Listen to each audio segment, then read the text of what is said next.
This is hysterical, okay? Сломались, пацаны. Сломались. Можно оттащить на Россию обратно. А вы хоть знаете, куда вы едете? Нет. Куда? На Киев, блядь, хуярите. Да. А что там по новостям говорят? Ну, у вас пока все на нашей стороне. Ваши и плен сдаются хорошо. Потому что тоже пацаны не знают, куда едут и ехать, блядь. Ukrainians pulling over Russian soldiers on the side of the road because they ran out of gas, and said, "You broken down?" They said, "No, we're out of gas." Okay, well, we could tow you, like back to Russia. Do you even know where you're going? No, we don't know where we're going. Okay, well, your soldiers are surrendering to us, and it's not going well for you. And you got to figure those soldiers are armed, and the brashness with which he describes the way it's going. You're losing to us, So I love this guy. I love the Russian soldiers too because they don't want to fight. They don't want to be there. They didn't even know they were going into a live combat zone. They were lied to. They were bamboozled. They were bullcrapped. By their commanders who answer to the capo de capo, okay? And they had no idea that they were going, look, this is, I saw, who was it that explained it this way? I don't know if it was a Ukrainian soldier or if it was Zelensky or if it was somebody in the cabinet in Ukraine, but they said, what you have to remember is that Russia attacking Ukrainians, these are like brothers attacking brothers. And they explained it this way, thusly. They said, for Americans, it would be as if Texans invaded Alabama and were told to kill Alabamians. It would make no sense to you. Well, it makes no sense to these young Russian soldiers either. And that's why they weren't told where they were going or what they were doing. They weren't told that they were going on a combat mission into Ukraine to kill their brothers. They were told it was an exercise, a war game, if you will, if you must, if you may. And that's why they went, because they thought that they were just fulfilling their freaking year of being conscripted, because it's mandatory service in Russia. You have to do it. Nobody there volunteered. Nobody there had any idea where they were going or what they were going to be asked to do. And once they realized what they were going to be asked to do and they ran out of gas on the side of the road, they went, we're not doing that. We're not doing that. I want to show you this. This one, I love this one too. This is a Ukrainian girl. Okay, here's a Ukrainian girl who decided she was going to tweet out I think she put it on TikTok actually. She TikToked. Is that the verb for TikToking? To TikTok? Do you know? I'm staying away from. I have no idea. You don't know? I don't know either. It's a Chinese platform is all I know. We're on it. Randi Rhodes Show. We just put it up there because we wanted to send messages to Ukraine, actually. At Randi Rhodes Show, like or follow. At Randi Rhodes Show, like or follow. You can do that. We just threw it up there like 2 days ago. Brett decided to do it because I want to talk to Ukrainians is what I want to do. But anyway, so I've been following some of the Ukrainian TikTokers, and this girl just kills me. She cracked me up. So she actually, her and her friends came across an abandoned Russian tank.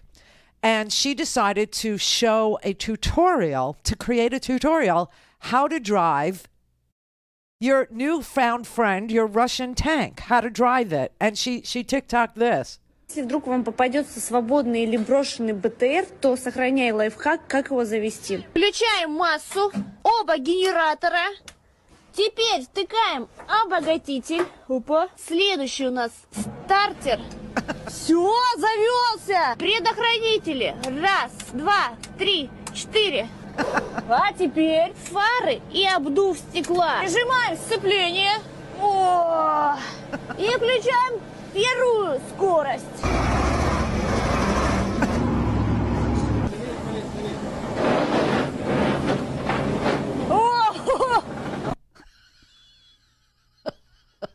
How to drive your new Russian tank.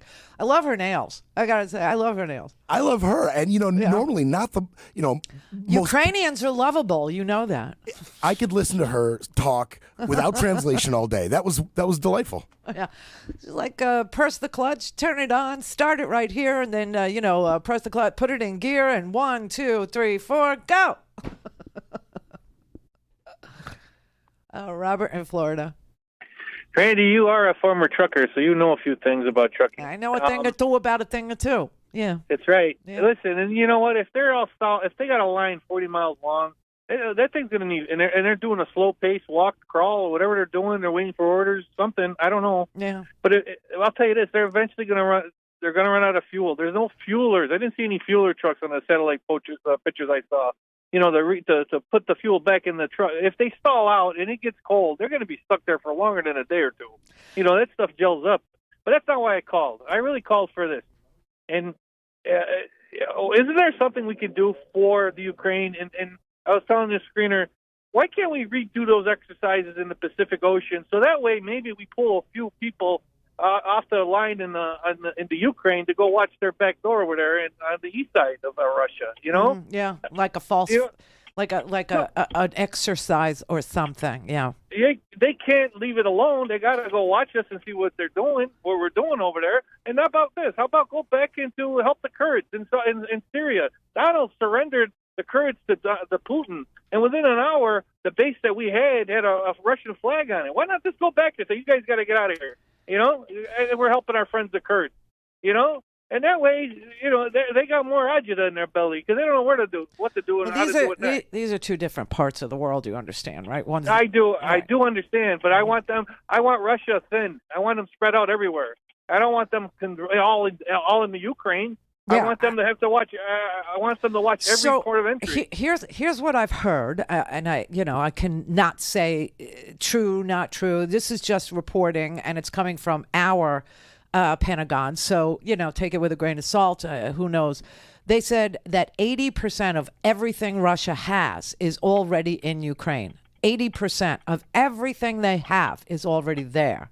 Okay, and this convoy is stalled and it's been stalled. I mean, and you are you a trucker?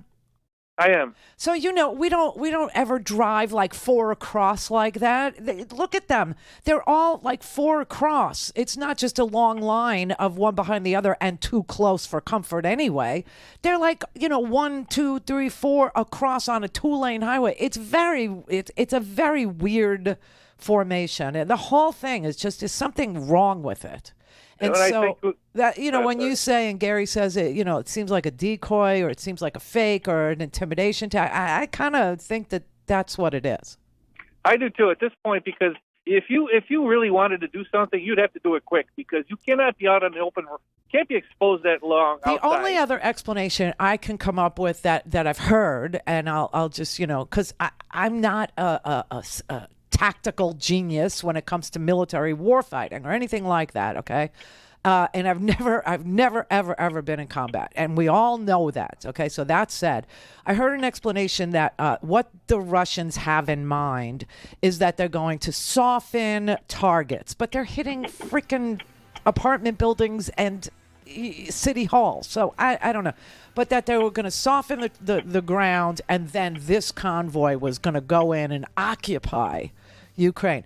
Do you have any idea what it's going to take to hold 44 million people in a country that is so hell bent? Determined. Yes. Yeah. I mean, this is not. It's just such a weird effort. The whole thing is so freaking odd that it seems like the commander-in-chief has lost his freaking marbles. It does seem like he's addled, or something is gone wrong with his analytics, with his ability to think this war plan through, right? And everyone's wondering. Don't have time to listen to the live show? Want to hear more on your schedule? Go to randyrhodes.com and buy a stinking podcast.